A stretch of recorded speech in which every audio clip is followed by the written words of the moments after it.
You may have a seat. If you have a question for Julien, you may raise your hand. We'll bring a microphone over to you, and I'll point to you so you can ask. If you could just state your name and your outlet. You can sit right there. Yeah. You can just state your name and your outlet before you ask the question. That'd be great. All right, let's start right here in the front row.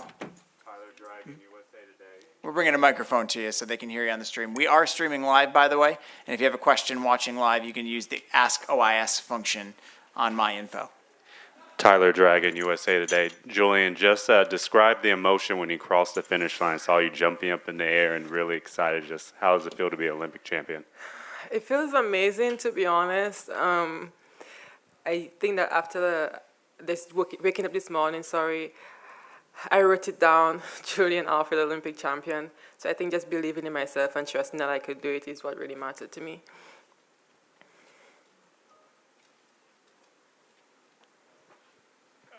Jonathan Golt, Let'sRun.com. Julien, congratulations. I'm wondering, there was rain on the track, and it was raining a little bit during the warm-ups as well. How did that affect you, if it did have any effect on you in the race or in your preparations, anything like that? You know what? Like Coach Flo sometimes have us straight in the rain. You gotta be prepared for like anything at all. It didn't have any effect on me whatsoever. Rachel.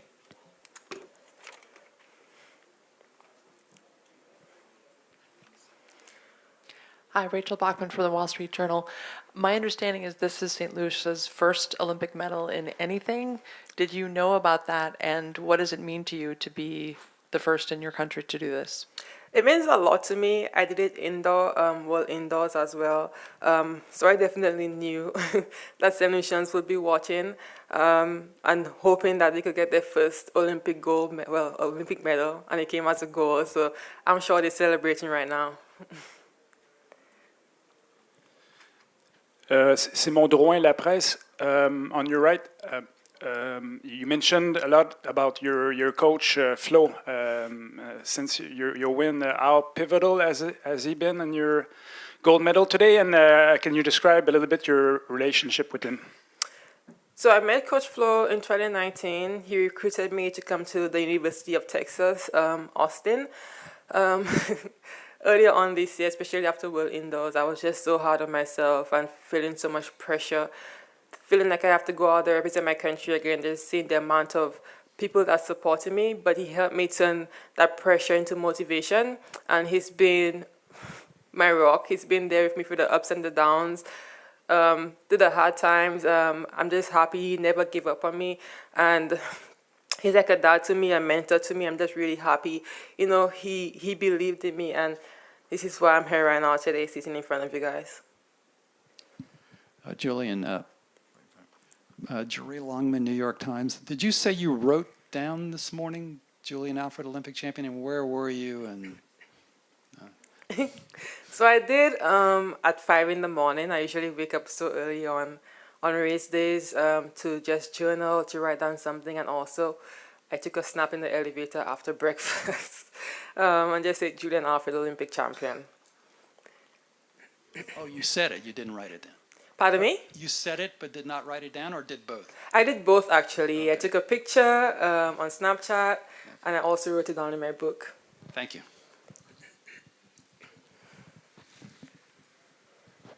Hi, Amy Tenery from Reuters. There were reports that Sha'Carri Richardson and Shelly-Ann Fraser-Price were not able to get through their usual gate. I'm wondering if you know anything about that, if you talked to either of them before the semifinal, and what they had to say. I didn't speak to anybody, to be honest. I had to just focus on just myself and my race plan and just trusting what my coach told me to do.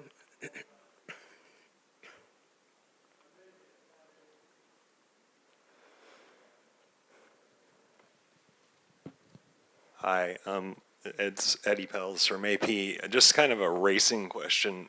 You raced next to Sha'Carri in the semifinal and you beat her.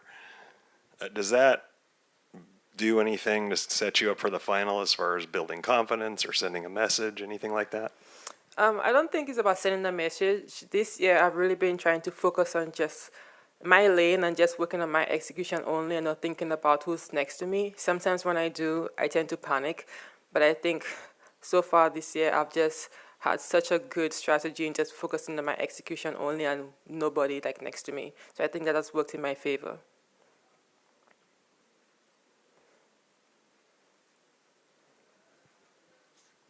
Hi, Weldon Johnson, Let'sRun.com.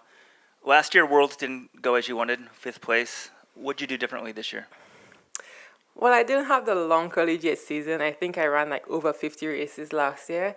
But I think not having trials and my coach really just being particular in like how I raced this year has been like a huge advantage for me.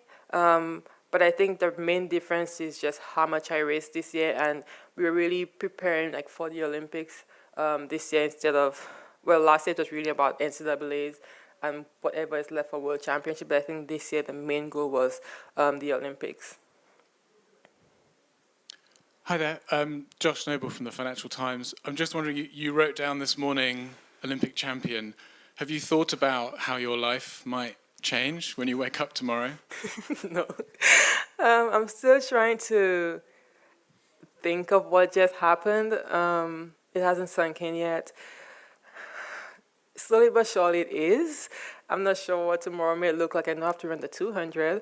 That's what I'm thinking about right now. I'm getting to bed and just trying to rest, but I haven't thought about it as yet. Since she has to run the 200, we're going to do two more questions and then let her go get some rest.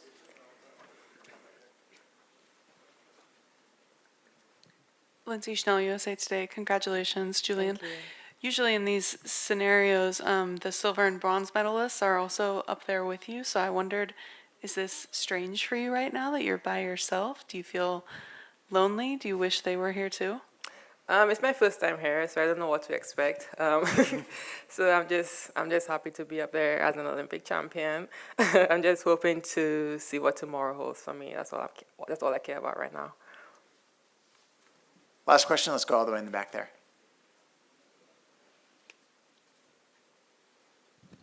Hi, Julien. Nick McCarville from Olympics.com. You mentioned St. Lucia, obviously, in the history that you made, but what can you tell us about your tiny island nation? I think 180,000 people live there. So what pride do you have being from such a small place?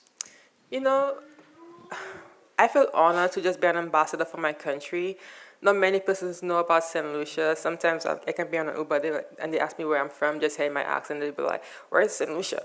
And I think now, being an Olympic champion, I'm sure people is going to be searching for St. Lucia now. And I just feel so honored to just wear, my country's name across my chest and just be an ambassador for them. And I'm sure they're celebrating right now. I'm just looking forward to the celebration when I go home with them. All right, Julien Alfred is the gold medalist in the women's 100. Thank you, Julien, and good luck tomorrow in the 200. Thank you so much. Thanks for having me. Thank you. In just a few minutes, we will bring on the gold medal winning 4x400 mixed relay team from the Netherlands. We just need to reset the stream, and we'll bring them on, and then we will do the shot put. And we can end this stream.